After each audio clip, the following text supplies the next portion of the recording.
Mismong ang ating Panginoon Kristo nagpatotoo sa kanyang sarili, kapatid na Michael, na siya ay tao na nagsasaysay ng katotohanan. Apakaganda niya, ako, tiyak na tiyak, hindi tao si Kristo.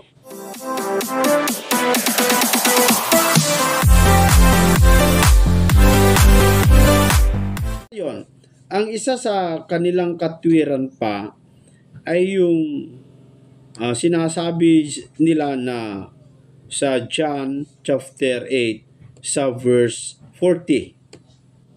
Ano po ba ang likas na kalagayan ng ating Panginoon Kristo batay mismo sa kanyang pagtuturo, kapatid na Diyo? Dito sa Juan 8:40, ganitong sinasabi niya, "Tatapat ngayon pinagsisikapan ninyo akong patayin, na taong sa inyo'y nagsaysay ng katotohanan na aking narinig sa Diyos, ito hindi ginawa ni Abraham."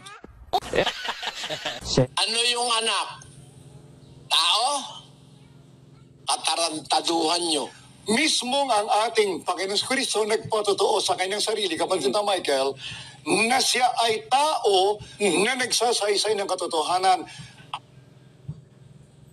Ayan po. So yun ang kanilang batayan, na si Kristo daw mismo nagpatotoo sa kanyang likas na kalagayan na tao na nagsasaysay ng katotohanan. Ngayon, tanungin natin o pakinggan natin kay kapatid na Eli kung ano po ang kanyang masasabi dito sa kanilang batayan sa John chapter 8 verse 40. Kung ano po ang masasabi niya. Kasi sabi naman talaga sa John chapter 8 verse 40 datapwat, sabi niya no? Ngayon pinagsisikapan ninyo akong patayin. Alin? Na taong nagsasaysay sa inyo, na taong sa inyo ay nagsasaysay ng katotohanan. Ibig sabihin, taong tao. Yun ang kanilang konklusyon. Pero kay kapatid na Eli, ano naman ang kanyang masasabi dito? Pakinggan natin. Na nagsasaysay ng katotohanan. Apakaganda niya, ako, tiyak na tiyak, hindi tao si Kristo. Sabi niya sa mga Hudyo, ngayon pinagsisikapan ninyo akong patayin, na taong sa inyo'y nagsasaysay ng katotohanan na aking narinig sa Diyos. Ito'y hindi ginawa ni Abraham. Meron palang hindi ginawa si Abraham. Ano? Alin ang hindi ginawa ni Abraham? Yung ginagawa ng mga Hudyo na pinagsisikapan siyang patayin. Bakit? Yung kasing mga mamamatay tao na Hudyo, ang sabi ni Kristo 44, basa. Kayo'y sa inyong amang dyablo, at ang mga nasa ng inyong ama ang ibig ninyong gawin. Siya'y isang mamamatay tao. Oo, kaya pala yung mga Hudyo tinawag niya, mga anak kayo ng dyablo, yung nasa ng tatay nyo, ang gusto nyong gawin, mamamatay tao siya. Mamamatay tao siya, buhat pa ng una, sabi ni Kristo. Bakit? Si Abraham, nasabi nyo, ama nyo, hindi niya ginagawa yung pumatay ng tao. Balikan natin ng 8:40. Datapot ngayon pinagsisikapan ninyo akong patayin, na taong sa inyo'y nagsasaysay ng katotohanan na aking narinig sa Diyos. Ito'y hindi ginawa ni Abraham. Hindi ginawa ni Abraham yung ginagawa nyo, gusto nyo akong patayin. Ba't sinabi ni Kristo, hindi ginawa ni Abraham yung gusto akong, kagaya ng ginagawa nyo, gusto nyo akong patayin? Bakit? Sa 56, basahin natin. Nagalak ang inyong amang si Abraham na makita ang aking araw, at nakita niya at natuwa. Nagalak pa yung amang si Abraham nung makita yung araw ko, natuwa pa. Kayo naman, nung makita nyo ako, gusto nyo akong patayin. Hindi ginawa ni Abraham yan. Sabi niya, nagalak pa siya nung makita aking araw. Ano sabi ng mga Hudyo? Sinabi nga sa kanya ng mga Hudyo, wala ka pang 50 taon at nakita mo si Abraham? 50 taon nakita mo si Abraham. Ano sagot ni Kristo? Sinabi sa kanila ni Jesus, katotohanan sinasabi ko sa inyo, bago ipinanganak si Abraham ay ako nga. Ayon, bago pa pala si Abraham, nandun na siya. Paano naging tao ngayon yan? Sapagkat siya'y tao, mga kapatid, meron siyang laman, meron siyang buto. Ipilit ba't niya sinabi, ba't niyo ako pinagsisikapan patayin, taong nagsasaysay sa inyo ng katotohanan na aking narinig sa Diyos. Ito'y hindi ginawa ni Abraham. Kasi, nung panahon ni Abraham, wala pa yung kanyang katawan. Di ba? Anak siya ni Abraham sa laman eh. Yes. Wala pang katawan si Kristo noon na tao. Kaya hindi ginawa ni Abraham na kamuhian si Kristo at patayin ni Abraham si Kristo. Kasi ang nakita niya kay Kristo, nakita ni Abraham yung kalagayang espiritu ni Kristo. Nagalak pa siya at nagtuwa. Pero kayo, nung makita niyo ako, gusto niyo akong patayin na taong nagsasaysay sa inyo ng katotohanan. Bakit tao? Eh, nagkatawan tao eh. Sapagat siya'y tao, makatid, meron siyang laman, meron siyang buto. Unod 14 ng Juan. At nagkatawang tao ang berbo Yun. at tumahan sa gitna natin. At nakita namin ang kanyang kaluwalhatian. Kaluwalhatian gaya ng sabugtong ng Ama na puspos ng biyaya at katotohanan. Nakita mo? Eh, kaya naman pala meron tao, nagkatawang tao. Talaga naman may tao eh. Oo. Sapagat siya'y tao, makatid, meron siyang laman, meron siyang buto. Alin ng tao? Yung katawan, tao yun. Pinanganak yun ng tao. Ang tawag nga ron, anak ng tao. Yung katawan, tao talaga yun. Tinuli, nauhaw. Pero ganun pa man, hindi ordinaryong tao yun. Sapagat siya'y tao, makatid, meron siyang laman, meron siyang buto. Samantalang ang tunay ni Diyos, sapagat espiritu, walang laman at walang buto. At sa- Magkaiba yan. Opo, at sa talatang binasa po ninyo, sana mapasin po ng lahat, iba ang Panginoon Kristo sa tunay na Diyos. Sapagkat ang Panginoon Kristo ay tao na nagsasaysay ng katotohanan ng narinig niya. Ba't niya sinabi, ba't niyo ako pinagsisikapan patayin taong nagsasaysay sa inyo ng katotohanan na aking narinig sa Diyos? Ito hindi ginawa ni Abraham. Kasi, nung panahon ni Abraham, wala pa yung kanyang katawan. Yes. Sa Diyos. Iba si Kristo na nakarinig ng katotohanan at iba po ang Diyos o ang Ama. Bakit? Hindi naman nagsiping si Maria at si Jose. Hindi naman nagsiping eh. Lalang ng Espiritu Santo yung katawan na yon. Pero yon katawang tao. Nagkatawang tao. Sapagat siya'y tao, makatid, meron siyang Pipilit, laman, meron siyang buto. Basahin natin sa Ingles, sa unang Timoteo 3:16. Ganito ang ating mababasa. And without controversy, great is the mystery of godliness.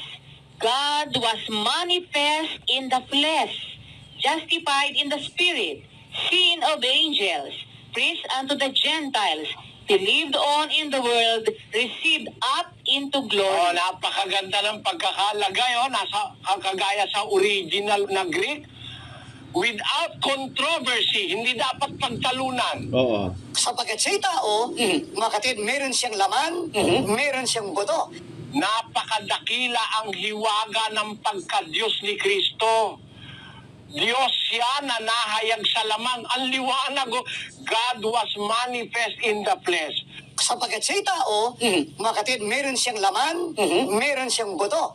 Justified in the Spirit, seen of angels, nakita ng mga anghel, ipinangaral sa mga hintil, pinaniwalaan sa sanlibutan, tinanggap sa itaas sa kaluwalhatian. Natupad yung sinabi niya, luwalhatiin mo ako, Ama, sa iyo rin ng kaluwalhatian aking tinamu sa iyo bago ang sanlibutan naging gayon. Kaya nung tanggapin siya sa itaas, kaluwalhatian na yung nandoon.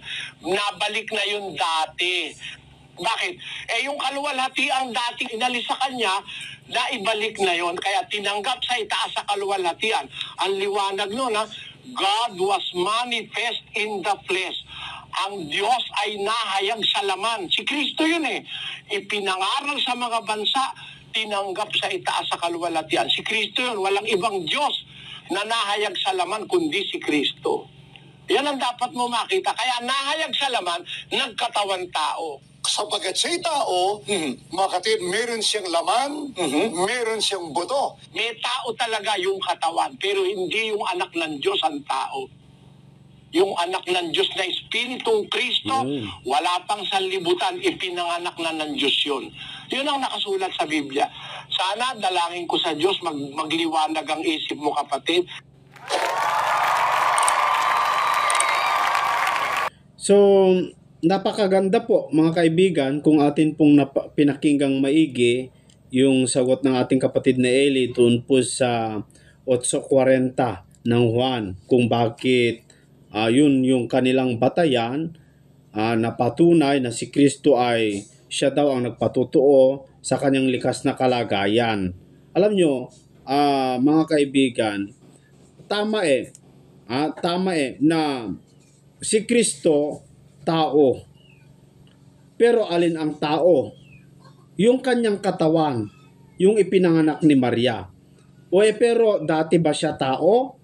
Napakalinaw po doon sa binasa ng ating kapatid na Eli na si Kristo nagkatawang tao. Mga kaibigan. Nung bumaba ang ating Panginoong Jesucristo mula sa kanyang Ama upang gawin niya ang kalooban ng nagsugo sa kanya, sabi dito po sa libro ng Juan 62, ganito ang sinasabi ng talata. Ano nga kung makita ninyong umakyat ang anak ng tao sa kinaroroonan niya ng una. So, meron po palang dating kinaroroonan ng ating Panginoong Jesucristo bago po siya bumaba. Na yun po yung kanyang sinabi na, Ama, sabi niya doon sa chapter 17, sa verse 5 ng 1, mga kaibigan. Sabi po dito, At ngayon, Ama, luwalhatiin mo ako sa iyo rin ng kaluwalhatiang aking tinamo sa iyo bago ang sanglibutan ay naging gayon. So, bago po pala ang sanglibutan naging gayon, naging ganito mga kaibigan. Meron na dati ang ating Panginoong Jesucristo na natamo niya, meron na siyang natamo dati. Natamo, ibig sabihin, dating kalagayan niya. Meron siyang natamo na kaluwalhatian, na yun ay kaluwalhatian nung siya ay nasa itaas. So meron siyang dating posisyon o kalagayan. Bago siya nagkatawang tao, meron siyang naunang kalagayan. Yun ay ang pagiging anak ng Diyos. Hindi siya yung Diyos Ama, kundi siya ay anak ng Diyos. Siya yung anak ng Diyos, ang panganay sa lahat, sabi ng Biblia, mga kaibigan. Siya ang nauna sa lahat. Kolosas 1:15. Ganito po yung sinasabi ng talata. Ayon kay Apostol Pablo, na siya ang larawan ng Diyos na di nakikita, ang panganay ng lahat ng mga nilalang. Si Kristo yung panganay sa lahat ng mga nilalang. Sinong mga nilalang? Na mas nauna siya kaysa sa lahat ng mga nilalang. Sapagkat sa Kanya, kay Kristo, nilalang ang lahat ng mga bagay. Alin? Ano-ano po yon? Sa sangkalangitan at sa sangkalupaan na mga bagay na nakikita at ang mga bagay na di nakikita, maging mga luklukan o mga pagsakop o mga pamunuan o mga kapangyarihan. Lahat ng mga bagay ay nilalang sa pamamagitan niya at ukol sa kanya. So sa lahat ng mga bagay, nakita o hindi makita, si Kristo ang nauna sa lahat ng mga nilalang. Pati sa mga hindi nakita, yung mga espiritu na nasa langit, mas nauna si Kristo. Siya ang panganay sa lahat. Bakit sinabi sa Biblia na tao? Kasi nagkatawang tao. Mahirap bang unawain yun, mga kapatid? Yung anak ng Diyos na nasa langit, inutusan, bumaba, at nung pagpasok niya sa lupa, ay naghanda ng Ama ng katawang tao, na yun po yung nakikita nila, yun po yung gustong patayin, yun po yung pinako sa krus, yun po yung nakaramdam, yun po yung sinaktan, kinutya, alin? Yung nakikita nila, na alin? Na katawang tao na tinahanan ng ating Panginoong Jesucristo. Kaya tao. Kaya kung magsalita ang mga propeta, gaya ni Isaias, tao, siyempre tao yung nakikita niya. Hindi naman espiritu. Ano yung nasaktan? Ayon sa Isaiah chapter 53, ano yung nasaktan na tao? Si Kristo. Pero ano yung nasaktan? Yung kanyang katawang tao. Hindi yung kanyang pagka-Diyos, yung kanyang katawang tao. Yun po yung hinuhulaan ni Isaias, mga kaibigan. So kahit anong anggulo talagang wala hindi po uubra itong paliwanag ng mga iglesia ni Kristo na si Kristo, tao, ay nako, hindi po mga kapatid. Maraming salamat po sa inyong lahat. Sana ay nagkaroon po kayo ng liwanag sa ating pinalabas na video. Hanggang sa susunod po muli mga kapatid dito sa programang Expose the Truth.